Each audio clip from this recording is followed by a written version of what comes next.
During the November holiday when we went on a trip, Willow Grace paid no heed to my objections. She insisted on bringing her ex-boyfriend Ethan Stone along, and that wasn't the end of it. They even left me behind at a highway rest stop. I was both heartbroken and furious. As a result, after the police brought me home, Willow Grace called me lazy and full of flaws, saying I embarrassed her. That's when I completely lost it. I told her she didn't have me in her heart, that she only ever thought of Ethan Stone. She accused me of being petty, then stormed out slamming the door behind her. We argued for nearly half a month. Until this morning, Willow Grace finally flashed a smile at me, saying I was indeed partly at fault before, and invited me to climb the mountain to watch the sunrise together. The tent and snacks were already prepared. I knew she wasn't sincerely apologizing, just that her parents were coming to visit in a few days,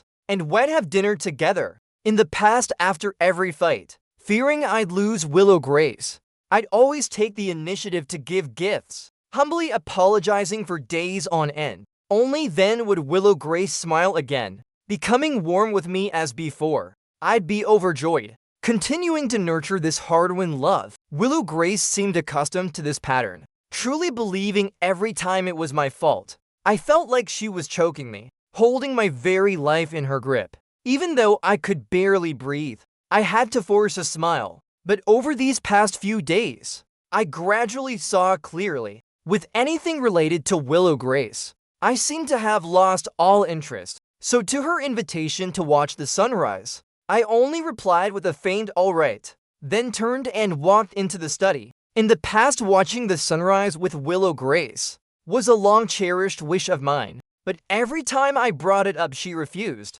Yet when Ethan Stone merely invited her, she'd immediately dress up all dolled up and ready to go. Ethan Stone even deliberately posted photos with her on social media to provoke me, making me so angry I couldn't sleep for days. Willow Grace told me not to overthink it, saying she was just out with a group of friends that day, and it wasn't convenient to decline. When I stepped out of the study, Willow Grace was nowhere to be found. Even by the evening's agreed time, she was still missing. Unlike before, I didn't call her. I just quietly sent a message, then called a taxi, took my luggage, and set off alone. Life is like a dream.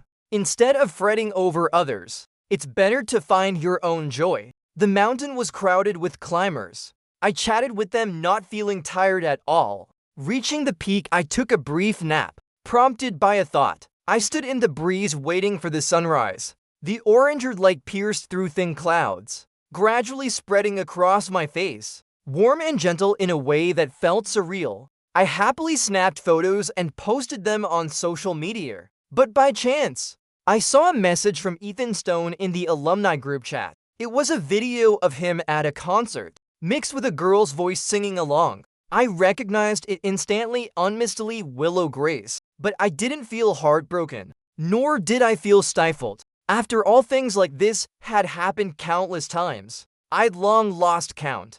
What's one more time? The only difference was, I wouldn't call to confront Willow Grace anymore. It was no longer necessary. When I got home, Willow Grace was already there. On the living room coffee table was a delicately wrapped gift box. I had no interest in opening it. I took a shower, then went to the study to catch up on sleep, because I knew it wasn't for me. It was prepared for Ethan Stone. Once, I saw a gift box on the coffee table. It was my birthday that day. I thought Willow Grace had prepared a surprise for me, and eagerly wanted to open it. But Willow Grace saw and pushed me away, snatching the gift box, saying it was a congratulatory gift for Ethan Stone, and that I was conceited and ill-mannered. The next day, she remembered my birthday and bought a gift to make up for it. But I didn't hold it against her. As I was drifting off in the study, I suddenly heard the door open. Could it be Willow Grace coming to find me? To apologize. Never mind, it didn't matter anymore. I didn't bother to care. Sinking into a deep sleep, I slept straight through until evening. Then I saw a beautifully wrapped gift box on the study desk, identical to the one on the coffee table earlier, except there was a note tucked beneath it. It was an apology letter from Willow Grace, saying she was sorry She forgot to tell me yesterday, leaving me to watch the sunrise alone. Ethan Stone had tickets to a concert by my favorite idol, but there were only 2 tickets, so they went together. She told me not to overthink it, and that next week she'd definitely watch the sunrise with me. I read it and just shook my head with a faint smile. I didn't bother opening the gift box to see what was inside. Tossing it into a drawer. Was watching the sunrise alone lonely? I didn't feel that way. With no more burdens in my heart, I felt truly at ease. As for the concert tickets, I remembered how I once went all out, buying 2 tickets from a scalper, excitedly telling Willow Grace, but she coldly sneered, saying she wasn't in the mood. I never brought it up again. Yet now, when Ethan Stone held 2 tickets, she was suddenly in the mood truly. They were the real love. I was just an outsider. About an hour later, Willow Grace called me. Didn't you see the gift on the table? I said I did. She asked if I didn't like it. It's the aviation model you always wanted. Her voice was full of doubt. I hadn't even opened a tan aviation model. I used to love them, it's true. But later Willow Grace said they took up space, calling them toys for straight guys. So I sent them all back to my hometown and stopped buying new ones. Are you still mad? Don't be so petty, I already told you. Willow Grace began to explain. I cut her off, saying there was no need to say more. I understood they were best friends. Willow Grace fell silent on the phone for a few seconds, then suddenly hung up.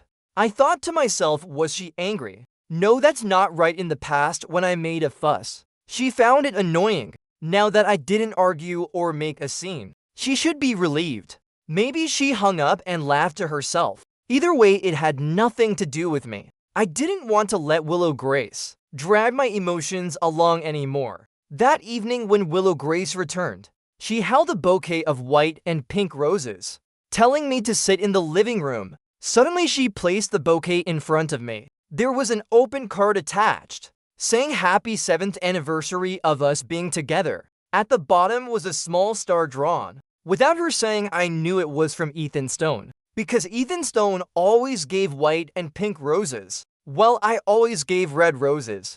In fact, I used to give white and pink roses too, but Willow Grace said she hated them the most, telling me never to give them again, and even got mad at me for a whole day over it. Until later, when I saw Ethan Stone give her white and pink roses, and she smiled so happily, I confronted her. But she denied ever saying she disliked them, saying white and pink roses symbolized pure affection. Back then, I fell silent, realizing a simple truth. It didn't matter what flowers were given. The person giving them mattered most. But now I felt no anger at all. Help me arrange the flowers properly. Willow Grace tilted her chin, ordering me smugly. I nodded, stood up and took the bouquet I'd given her before the November holiday out of the vase, throwing it in the trash, and replaced it with the white and pink roses. Why not use a new vase? Throwing out the red roses to pick a fight with me. Willow Grace crossed her arms,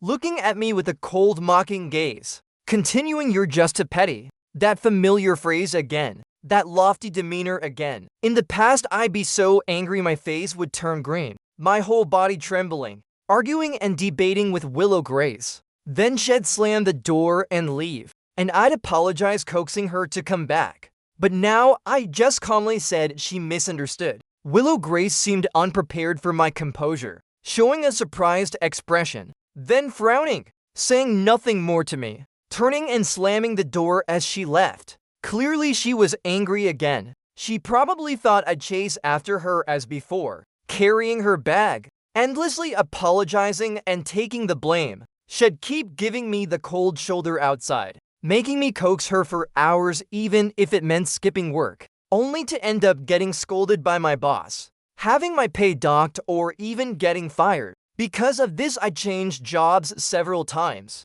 This time I didn't chase after her, nor did I plan to coax her. Instead, I went to the study. After all, Willow Grace had Ethan Stone. I opened my computer, logged into a design and art forum, since I hadn't used the account in ages. It took several tries to get the password right. As soon as I went online, friends messaged me. Hey River, you're back from the dead. Didn't you quit the profession for your girlfriend? Did you break up? I froze for a long time before replying with a single word, yeah. In truth, I'd loved drawing since I was a kid and showed some talent. Even prestigious overseas schools and famous game companies sent me offers. But because of Willow Grace, I didn't go, choosing instead to work at a company, waking up early to cook for her, doing her laundry at night, watching the movies she liked, helping her solve work problems. Everything seemed to revolve around pleasing Willow Grace. My own hobbies,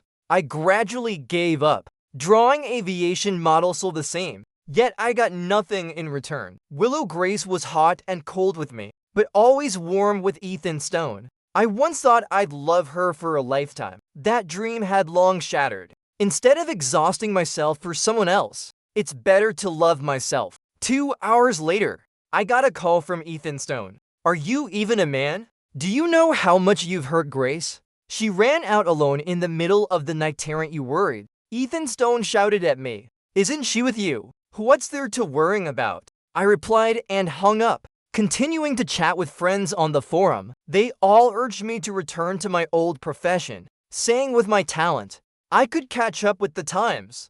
I made up my mind to live for myself. Not long after I heard the door open. It must be Willow Grace returning, but I didn't bother to care, continuing my conversations with friends. One of them, working at a top game company, had once invited me to be a special effects artist. Hearing I was back, he immediately secured me an interview opportunity. I readily agreed, deciding to go to the interview tomorrow. The next day I didn't, as usual, get up early to cook for Willow Grace. I slept until past 9. Made myself a sandwich to my liking, with milk and fruit juice. In the past, I had to cater to Willow Grace's tastes, trying every trick to please her palate. Sometimes, she'd say the night before what she wanted to eat, but when I made it the next day, she'd say she didn't want it anymore, demanding I make something else. With no choice, I comply, even making a portion for Ethan Stone, as if I were their servant, a tool to be ordered around at will. Compared to before, now I had no burdens. No need to wake up at 6 in the morning, racking my brain to please Willow Grace. It felt so liberating. Even the sunlight outside seemed so much brighter. At the company, thanks to my friend's introduction, I met the CEO and talked at length. Then I showed my award-winning works, along with past game scene sketches and character designs. The CEO was very pleased, telling me to design a game character, promotional artwork in 3 days per their requirements. If I passed the test, I'd be hired immediately. I nodded in agreement, valuing this opportunity greatly, planning to pour my all into the next 3 days. After all, at a top game company, applicants were as numerous as grains of sand. Since I turned off my phone for the interview, I only remembered to turn it back on when I left the company. I saw in my WeChat chat a message notification from Willow Grace from half an hour ago, but when I clicked, the message had been retracted. At that moment, someone tagged me in the alumni group. I opened it to see Willow Grace, usually quiet, was unusually active in the group today, constantly interacting with Ethan Stone, posting photos they took together. Some were quite intimate. Willow Grace leaning on Ethan Stone's shoulder, him stroking her hair. It seemed they went out for photos that morning, living in their own happy world. Classmates teased them, and quite a few asked me how I felt. If the photos were nice, I simply replied with 2 words, very nice. The group chat instantly fell silent. Willow Grace didn't speak again either. In the past, when I saw Willow Grace as the center of my world, I'd long seen through everything. Willow Grace deliberately sent me photos, then retracted them, wanting me to ask her about it, only to post them again to ditch me. But I was busy with the interview and didn't respond, so she posted in the alumni group, just to make me jealous and angry, to call and confront her, or even pick a fight with Ethan Stone. Then she'd scold me for being petty, saying all sorts of harsh words, defending Ethan Stone to the hilt, dragging classmates and friends to mediate, finally trampling my self-respect with her high heels. But now, my heart was filled with the joy of a successful interview. I wasn't angry at those photos, nor did I call to demand an explanation from Willow Grace. I put away my phone, went to my company to submit my resignation,